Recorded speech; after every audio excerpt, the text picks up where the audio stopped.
Saksakallan gunarnavasya Vande Guru Sri Charanarabindam.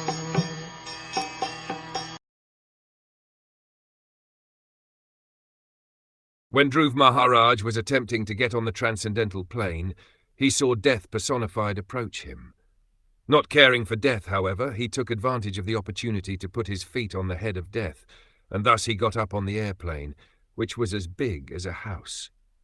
To take the passing away of a devotee and the passing away of a non-devotee as one and the same is completely misleading. While ascending the transcendental airplane, Dhruv Maharaj suddenly saw death personified before him, but he was not afraid. Instead of death's giving him trouble, Dhruv Maharaj took advantage of death's presence and put his feet on the head of death. People with a poor fund of knowledge do not know the difference between the death of a devotee and the death of a non-devotee. In this connection, an example can be given. A cat carries its kittens in its mouth, and it also catches a rat in its mouth. Superficially, the catching of the rat and the kitten appear to be one and the same, but actually they are not. When the cat catches the rat in its mouth, it means death for the rat, whereas when the cat catches the kitten enjoys it. When Dhruv Maharaj boarded the airplane, he took advantage of the arrival of death personified, who came to offer him obeisances.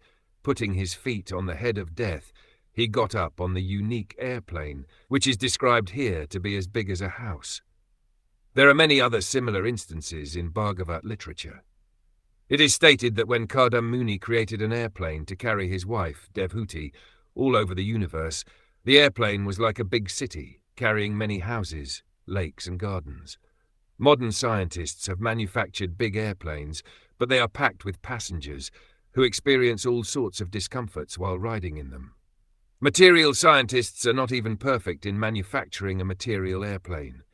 In order to compare to the plane used by Kadam or the plane sent from Vishnuloka, they must manufacture an airplane equipped like a big city, with all the comforts of life lakes, gardens, parks, etc.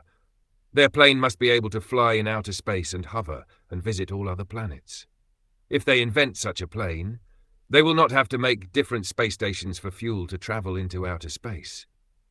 Such a plane would have an unlimited supply of fuel, or, like the plane from Vishnuloka, would fly without it.